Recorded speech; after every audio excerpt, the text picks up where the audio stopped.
Hi, Dr. P. Here I am to do my week 2 Twitter reflection, and I've decided that I'm going to try to do it in one take, which means that it's going to be messy and it's going to be probably more disorganized than I like. And I'm decided to kind of embrace that as a part of this reflection process for this week and the video that we are being asked to create. I apologize. I'm going to be looking away because I'm trying to look at like 4 different places while I record, which already kind of gets at my discomfort and what I don't especially enjoy about this style of reflecting, even though I appreciate your role as professor and decision maker. And I can see what you're trying to get us to do, and I respect that as well. So the first part of this assignment asked us to reflect about our tweets of the week and what we thought were our best tweets. And I'm going to pick up on 2, obviously, because you've asked me to. But the first is my most recent tweet, and this is already a little challenging because I actively have to stop tweeting so that I can kind of wrap up the week, even though this course kind of depends on not wrapping things up. But in my most recent tweet, I talked about how Sedilla's text makes me question how I often assume ableism in the environments that I encounter, and how even when I don't make those assumptions, I am an active participant in those environments. And I was drawn specifically to think about microphone usage and how so many people choose not to use a microphone because it makes them feel uncomfortable. And we never really stop to consider the hearing requirements of others. This past spring, I kind of had a thing where I lost hearing in one of my ears for a couple of months, and I was almost completely deaf in one ear, and I was very aware of volume and just how much noise is generated by a group of people, and how when you're trying to listen to a specific message or topic, that concept of volume is so important. But her text made me think about that, and made me think about the ways in which we use our bodies and how we assume things about people's bodies, and how just generally what you see is not what you get. So I like that tweet because I think that's the purpose of just education in general. What does it make you think about? Nothing that I've done so far in this course has been in isolation, and I really think that is something positive that comes out of it, and Twitter is a way to kind of keep track of those thoughts when they might otherwise get lost. My second favorite tweet, my best, I'm having an exchange with Risa, I believe is her name.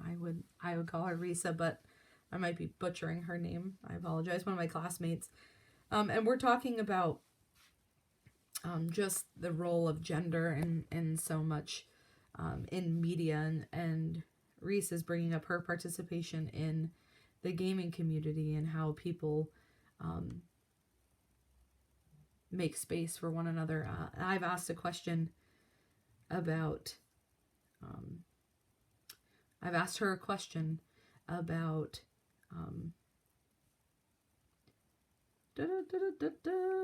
I'm trying to find it. I apologize.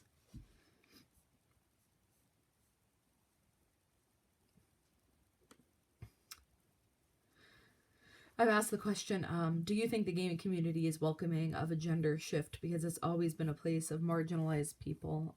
And this tweet, a part of a conversation between she and I about women's voices in particular, is one of my favorites because it connects to the research that I'm doing, but also leaves it and goes to another place. And for me, it's just a kind of emphasis of how so much of what each of us do in research can tie to other people and can make our conversations a bit more interesting and richer. So in an ongoing way, I think the use of Twitter in this class is just a way to kind of to have deeper conversations and to let those conversations kind of branch off and go in other directions in ways that can help us. And obviously I like the Twitter format in that even if I'm tweeting at 11 o'clock at night when I'm like bordering on passing out and my thoughts are in a million places, I can always go back to it later and see kind of what conversations were being had and can reflect on them later when I'm in a better frame of mind to do so. I mean, I also think that can be used kind of negatively, but fortunately for me, I've often only used that in a positive way. And you asked one more question about Twitter, and I gotta read it. What did you learn from investigating existing sites and documenting your learning on Twitter? Like I said, just how it remains and how it's a little more concrete in terms of documenting my thoughts, and I can come back to it later. It goes beyond just any kind of notes that I might be taking and kind of lets me put it out there to generate some discussion and to get the feedback from others. Reflecting on the tweets that I post during the week, like I said, it just serves as a way to kind of keep track of all the things that and cross my mind and that have come up in discussion. The second part of this assignment talks about voice and says Sedillo argues that bodies are a dirty secret within academia. They are certainly a complex element of identity, agency, and intellect. After discussing your tweets, you asked two questions. How does discussing writing in a video help you embody writing? What does embody writing mean to me? So, embody writing just means kind of being aware about all the things that I can do as a body to kind of convey my message to an audience. In the video format, it's definitely more personal. It's definitely probably more emotional, and if I had to choose more or less stressful, I would say more stressful. I just think generally in regards to me as a person, I don't feel a lot of stress anymore because there's so many things to be stressed about. So in terms of like divvying up the energy that I can give to something, in terms of feeling that stress, I just don't so much. It's not really, nothing is worth it to me to be overly stressed about. When I was younger, that was very different. I definitely think that I struggle with recording a video, especially when I feel like I look like garbage. I'm tired and I've been sick all of this break, so I am like hyper aware of how I sound and the weird things that I do with my mouth when I talk. I definitely think recording a video kind of exposes those things that I sometimes gloss over.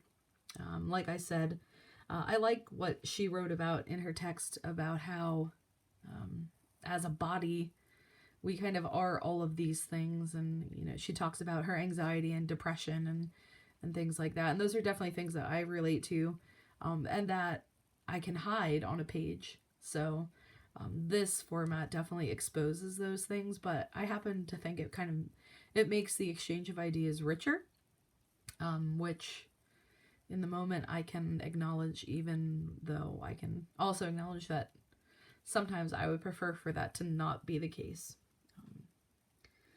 Okay, next part. Feel video week 2 is important. Connect to feelings of discomfort. Talk about your writing process. So I'm a very tactile person. I like to organize my thoughts on paper and make little diagrams and graphic organizers, and I've done that. I've done that before recording this video today. I think that's something that I've always done. I was always really good at doing school, so all of those things that my teachers talked about in terms of organizing ideas and getting ready to write, I really kind of internalized. Even though I feel like my writing process has changed, and I do a lot more digital brainstorming and bouncing ideas off of others rather than going up into my own head looking for everything. I definitely always bring it back to the page and kind of take it there to organize my thoughts before getting ready to do any kind of writing, even when writing is recording a video of thoughts.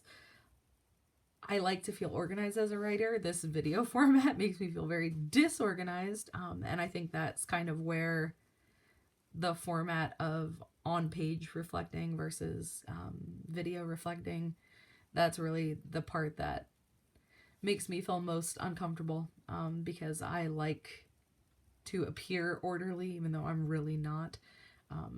And being able to put my ideas down on the page and revise and fix and make sure I've checked off all the boxes is much easier to do when I'm not just doing it live action recording. So I guess I'm working through these feelings of discomfort by just doing it. And sometimes I talk about that with my students, about how when they're feeling a certain kind of way, negatively about writing, and the best place to start is just to do it, to just start. Creating that perfect environment where everything works out well is, I think, impossible. And I guess this is a good way that I can kind of model that with them. So, I didn't really have any stages in regards to doing this. I just was thinking about it throughout this week and throughout this week's readings, and I've been texting with Lindsay about it because she had some questions, and kind of working through the process by helping her work through the process. I definitely don't know that I've done a great job, but this is real, and I think as such it has value. But I think my process is multimodal because of the ways that I look in other environments to kind of help me. I look to Twitter, I look to YouTube, watching some clips, I look to discussions with other people and graphics and things like that. But my writing process is linear. Recording this video has not been linear. Finally, the Dr. P game. I'm trying to play the Dr. P game, but I think I've kind of lost it a little bit.